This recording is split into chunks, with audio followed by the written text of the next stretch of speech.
네, 오늘은 2020년 9월 30일이고요. 저는 주식 공부하는 평범한 회사원입니다.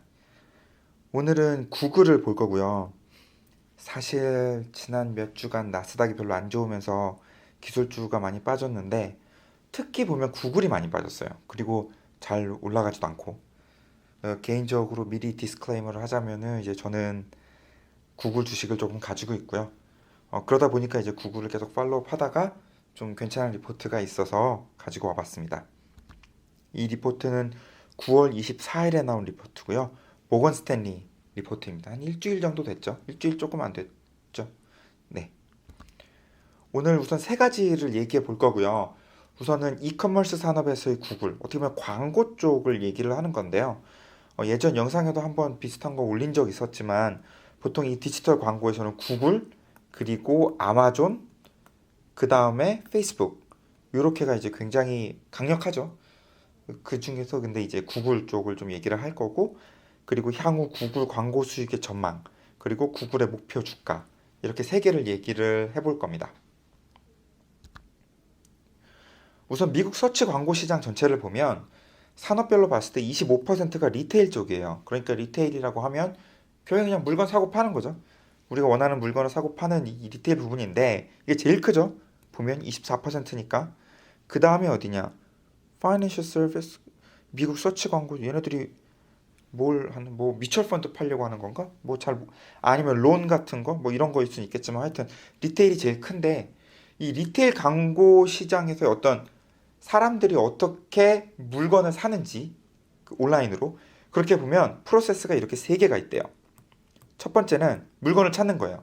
어떤 물건을 살지 물건을 찾는 겁니다. 그리고 두 번째로 이런 물건을 사겠다라고 하면은 이제 가격을 비교하는 거예요. 이제 그리고 세 번째로는 가격을 비교한 이후에 이제 이 물건을 사야지라고 물건을 선택하고 구매를 딱 하는 겁니다. 이렇게 세 가지 프로세스를 거친다고 해요. 그 중에서 당연히 광고 효과가 가장 큰 거는 바로 이 물건 찾기겠죠. 이것도 살짝 지우면 이렇게 물건 찾기겠죠. 왜냐면 물건을 찾을 때 어떤 물건을 아직 살지 모르니까 그거를 찾다 보면은 거기에서 나오는 광고가 딱 있을 때 일로 조금 확 마음이 가겠죠. 그러다 보니까 광고 효과가 크고 가격 비교 때가 또 이제 두 번째. 그다음에 물건 선택한 이후에 이제 구매하는 과정은 광고 효과가 그렇게 크지는 않다고 합니다. 어떻게 보면 그렇죠. 물건을 이미 선택을 했으니까.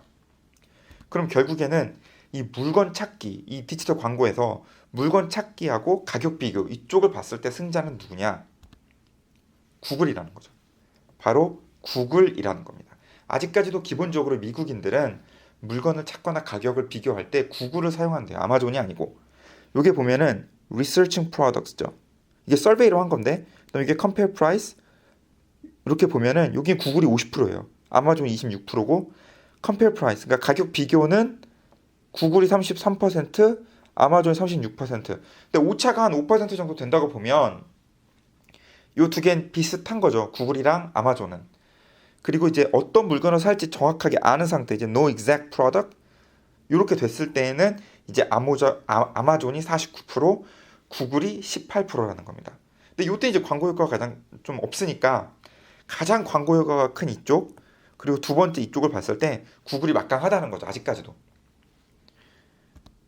그리고 요거는 아마존 프라임 멤버들을 봤을 때에도 크게 다르지는 않다는 겁니다. 프라임 멤버라는 건 결국엔 아마존의 충성도가 굉장히 높은 멤버들이잖아요.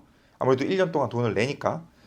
근데 이렇게 봤을 때 이 사람들도 리서칭 프로덕트 쪽, 그러니까 물건을 찾는 상황에서는 50%가 구글. 차이점이 없죠. 그 전이랑 일반 사람들이랑 똑같죠. 그리고 컴페어 프라이스 할 때도 뭐 구글 33% 이건 똑같은데 이제 다만 이제 아마존이 조금 더 비율이 높긴 하죠.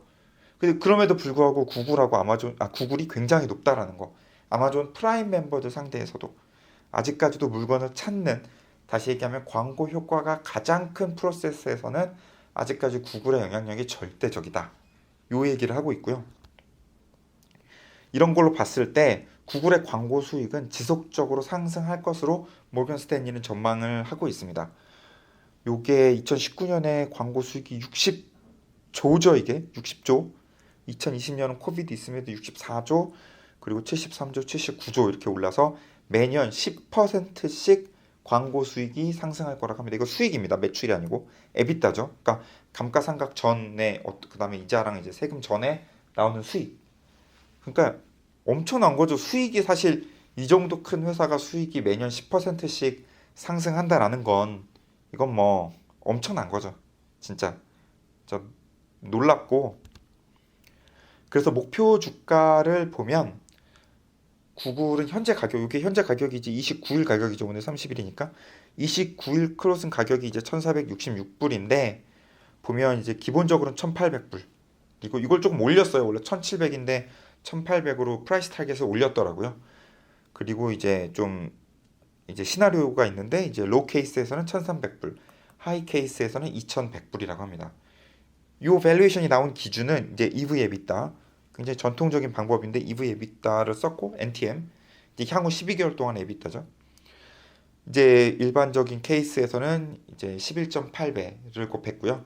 로우에서는 8.8, 이제 하이 케이스에서는 12.7배를 곱했습니다. 사실 11.8배, 그러니까 12배죠. 12배를 에비타에서 곱한 게 이제 엔터프라이즈 밸류가 나온 건데 사실 뭐 아주 높진 않죠. 어떻게 보면. 왜냐면 아까 저번에 올린 니콜라 매출에서 40배 때렸잖아요.